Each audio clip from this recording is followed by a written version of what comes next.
Board of Supervisors meeting. I'd like to welcome everyone here today. Looks like a full crowd. First item on the agenda is to approve the previous meeting minutes. Mr. Chairman, I'll move item 1. Second. A motion and a second. Do we have any discussion? Seeing none, all in favor say aye.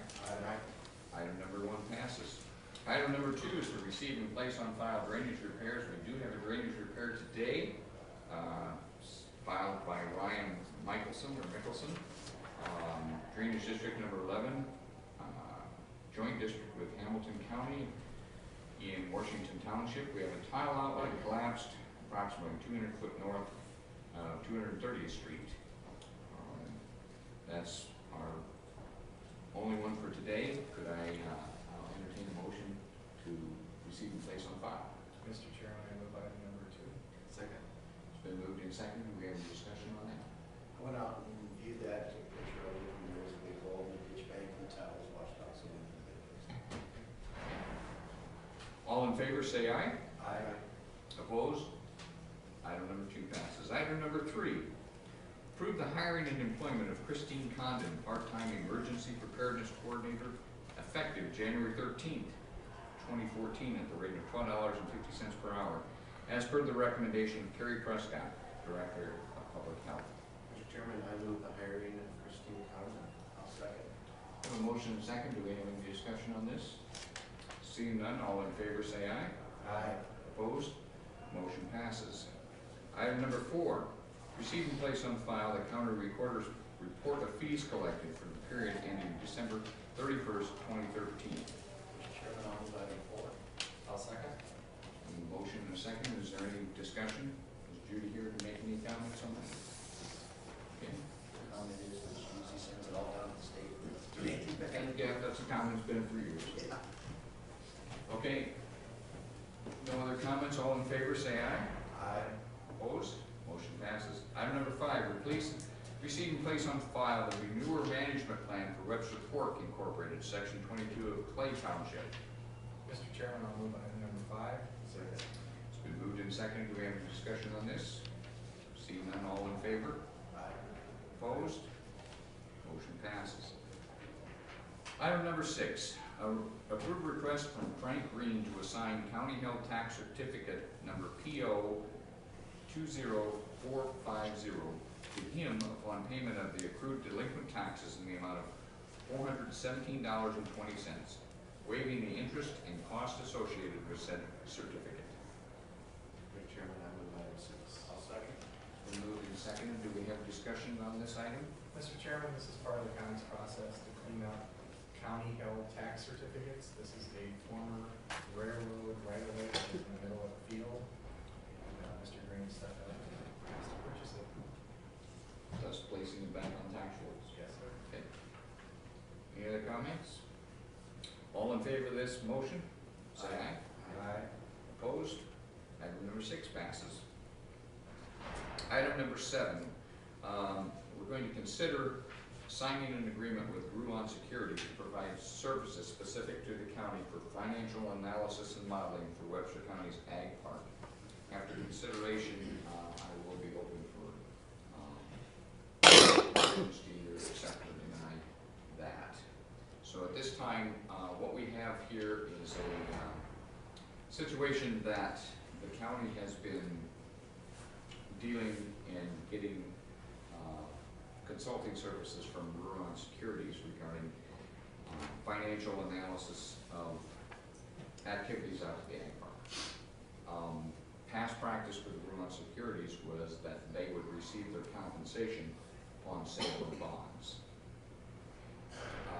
We have been working very hard to enter into modify our agreements with the CJ Bio-America to go to tax rebates in lieu of issuing bonds. So Gruon is out of the picture, and so they are now requesting payment for services rendered in the consultation of the various scenarios for the past 3 years. The amount is $7,000.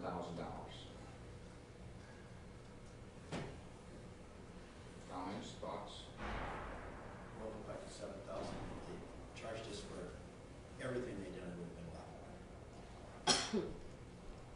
Seems like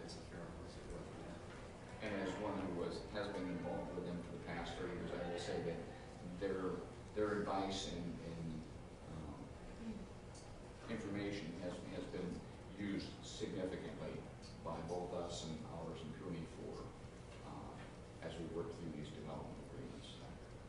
They do need to be compensated. So I think 7,000 is fair. Well, at this time, I would entertain a motion to that effect. I'll make that motion. I'll second. It's been moved and seconded. Do we have any other comments or questions from the public?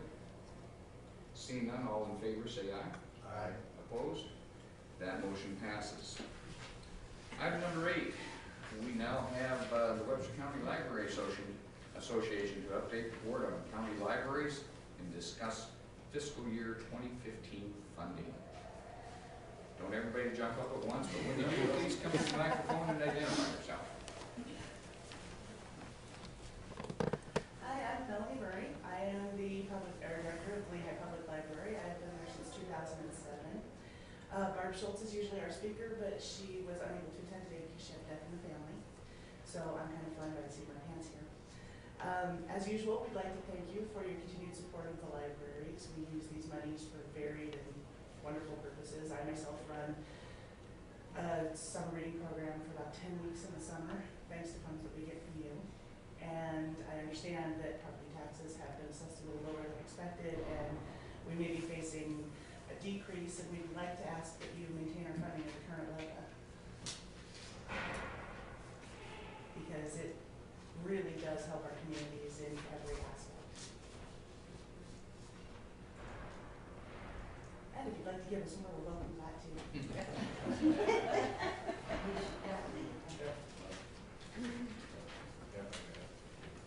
And that's really all we've got. We'd like to hear from the other librarians. We have Tammy Campbell from Dayton. We have Rita from Fort Dodge, Kathy from Harcourt, Shelley from Galway, and Erin from Duncan, who's our newest addition.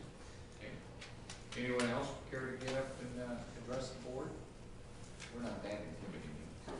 No, really, it's not that bad. Rita Schmidt, Assistant Director for National Public Library. It's been a long time since I've actually been up here to talk to some of you. I just would like to add that we do appreciate the monies that we receive from the county. We do serve quite a few rural patrons. I myself am a rural Webster County patron. I live outside the city limits, so I appreciate the funding that helps me use the libraries. And I would just request that you consider, if possible, maintaining our funding at the current level. It does go for great programs. We do use it for things like summer reading programs, new projects like Zinio, which I don't know if any of the other libraries are using it for Zinio. We have been using it for Zinio, which is our online magazine access, which a lot of people like and use. We also use it for things like, oh heavens, I'm blanking. Hold on. Our Kindles, we've been circulating Kindles at our library, and that's been very popular.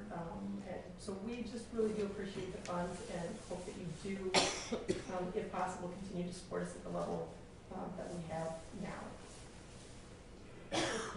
Thank you. Thanks. Anyone else? Carol, you had a comment about the levy and Basically, Webster County contracted 27 cents per thousand. The valuations were down just a tad for the rural. And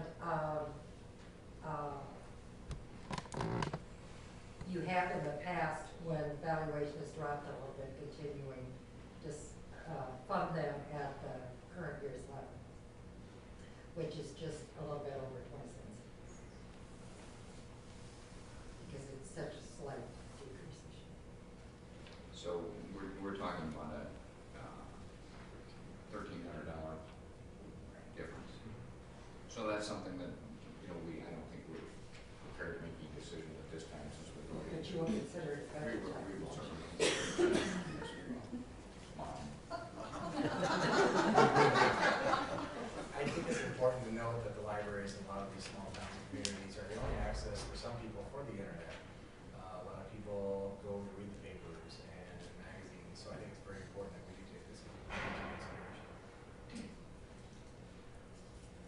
Okay. We have any other comments? And that's okay. At this time, then we'll move on to item number 9, where we have the Webster County Agricultural Association to present their financial statement for the period ending December 31st, 2013, and discuss fiscal year 2015 funding. Hi, I'm Karen Anderson, Vice President of the Webster County Fair Board. I have Rick Carter, who's our president, Teresa Carter, who's our secretary, and Marilyn Hanson, who's one of our board members with us. First of all, I'd like to thank you for your support. I visited with several of you. You have been wonderful to help us with a lot of advice and getting the fairgrounds back on track. Thank you for the support of money. We appreciate it. We hired a new groundskeeper. I think we had a wonderful fair compared to years before. Much more attendance. We've added a lot of new items out there. We plan to add more. We're going to add more grandstand events. And we added an open show for photography. We're going to add hopefully baking and some footlots, things that the rest of this community can come in and do. So that's a little bit of what we've got planned there. The monies we used to rebuild the figure eight track, the air conditioner on one of the buildings went out, so we added that. We've added some new tables and chairs because the old ones are falling apart and get used a lot. Dust control for the fair and the car show. We stripped the auditorium floor, and that really helped immensely. Replaced a fence on the west side of the track that got wind blown. We put padlocks on all the campsites so that we could collect electricity from those because we had various people coming in and just using it. And so we did that, plus our gas tank and things. We put rock around all the buildings. Your monies helped to take care of a huge water bill we had from breaks when the old groundskeeper did not shut the water off. So those are some of the things we did. I want to let you know that we had flea markets, benefits, we had meetings from New Co-op, Mid-American, several other places. We had Cruise to the Woods, we had a lot of shows, horse, cattle, fun, circus, rodeos, so we have a lot of events out there. They all bring people into this town to eat, to use the hotels. We also put people up in hotels for our fair, any of the people that are showing there that have to stay several days. So that's pretty much what we've been doing. We're trying to make the place look better, make it become something that the community can be proud of and make use of. So, if you have any questions?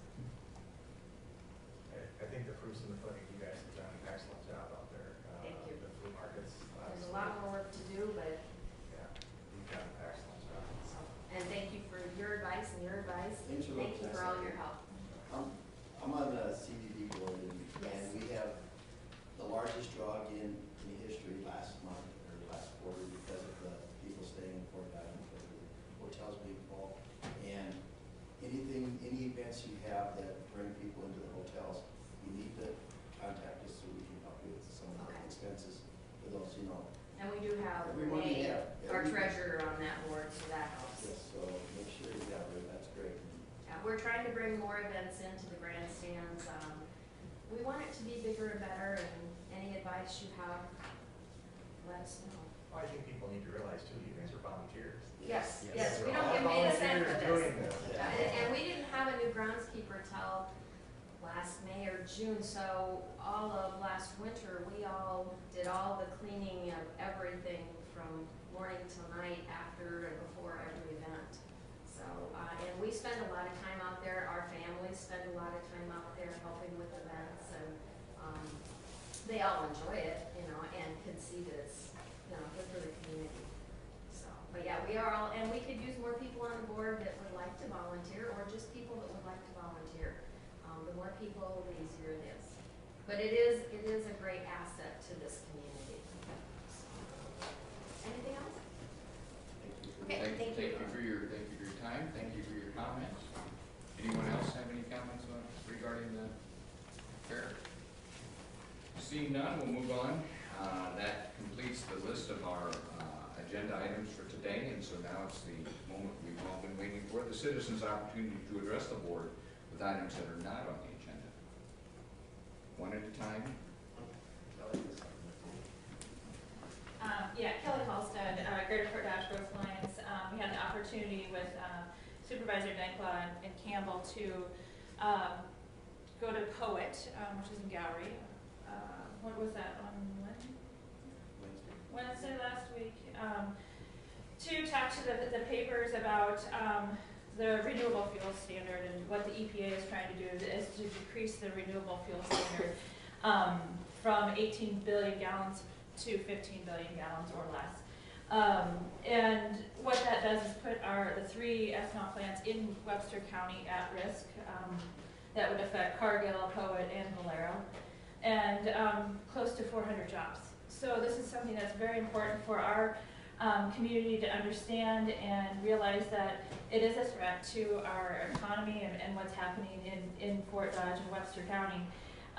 We've been asked by Poet to help them with a letter writing campaign, so if anybody feels inclined, I have some forms that you can sign your name to, and we're helping Gowrie as well as Poet collect these letters and then send those off to the EPA for their ruling. So, but I want to thank you guys for your support in their initiative and Poet's initiative.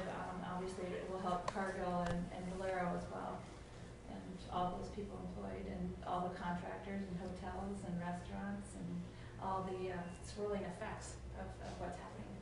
That's what people have to realize. It's not just the farmers, it's every business in Webster County. Then look back to the library. It will. I mean, the farmers are making money, the truck drivers are making money, the restaurants are making money, we're making money. You take away 200,000 bushels of corn not being sold to the ethanol plants and being shipped out of here, that means, 200 loads of corn that's not gonna be hauled by somebody. It's not going to buy tires, it's not going to buy fuel. So it's not just the farmers, it's every business in town. So I think everybody here should take one of those letters and write it and send it to the EPA. So we have and take some back with you to the libraries and ask the people coming to the libraries to sign this letter and send it out, because we only have till the 28th, I believe. Yeah, well, that's when it has to be to the EPA. We want them by the end of the week so we can deliver them to Poet, because they're gonna it also gets copied to Congressman King, Grassley, Harkin, and Obama. We're fighting big oil here. Yeah. That's who we're fighting, is big oil. So we have a small voice here. So the more people we can get behind us, the better. Yeah, and these ethanol producers are not just making, the ethanol, but they're also making a product called DDGs. It's a dry distillers grains. And these dry distiller grains are for animal feed. That animal feed, some of it does stay here, but we're sending export documentation for some of these ethanol plants that are sending them to Asia, to Mexico, primarily Asia. But so these products are being exported out of our area, and the money's coming back here. So it's important. Ethanol's been one of the greatest things for rural America, and if we don't encourage people to take the time to write these letters or go to growthenergy.org and post a comment on there, we're out. When he says it affects libraries, it affects the valuation of all of our properties in our county, because these ethanol producers hire people, they create jobs, and they create exports, and not money and revenue does come back to our area. So it's very important that we do take the time to write these letters, and at least if you don't have the time or take the time to go to growthenergy.org and post a comment. The only other thing I had was, I just wanted to let you know that we did hire Dr. Ernie Goss to implement or execute a economic impact study of what Cargill, CJ, as well as that whole park could do to the economy, what it would do for the taxes, for job growth, for what the effect of it is on 300 NAICS codes, or which are industry codes, service providers, retailers, restaurants, lawyers, accountants, what the effect of that, the park and the development of what Cargill is building in their business model, both on a construction side as well as on a finished product side or finished facility side. Hopefully that will be done within 2 months. We should have the written results out. We've had a lot of partners. We have about a dozen people that are partnering with us, so it's great to see that regionally people feel that this is important. For example, Humboldt, Western Calhoun, Telco, Iowa Area Development Group, Mid-American Energy, Webster City, an energy company in Jefferson. So it is truly a regional effect. And then what we are doing is understanding what the effect is on Fort Dodge, Webster County, the contiguous counties, as well as the state. So just preview a little excitement there. That's all I have. Okay, anyone have any other comments? Anyone else from the general public? Seeing none, we'll move on to the next item, which is Board of Supervisors Committee reports. Does anyone have anyone that they'd like to report on today? We're continuing to work with cleaning up county held tax certificates. You'll see them on the future agendas with people purchasing these. And then ultimately, I think we're probably going to have another county tax sale. Our goal here is these are tax certificates or county or properties that people have not paid taxes on in many, many years, and the county is taking the tax liability, I guess, or the certificates, and we're putting them up to sale to get them back on tax rolls. And we might have to, some of the assessments you might have to forgive. Like today's, I mean, the gentleman stepped up and paid the taxes that were due on it, waiving the interest, which was, I think, for all the years, it ended up being $900 in interest. Unfortunately, we're not going to get people that this piece of land was landlocked, so there was really nobody was going to buy it. He did step up and purchase it, so it was very nice of him, and we look forward to seeing that back on the tax rolls. But there's numerous other properties out there that we are trying to clean up those. So, Mr. Campbell, yes. how does it become a county held certificate? If nobody purchased the taxes at a tax sale, a tax certificate at a tax sale, after 2.5 years, it becomes a county held certificate. What's the oldest one we had? It's in the 70s. Yeah, we have something to come back.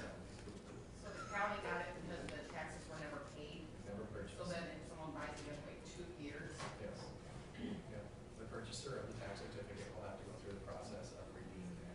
That'll be up to them. But that's not 2 years.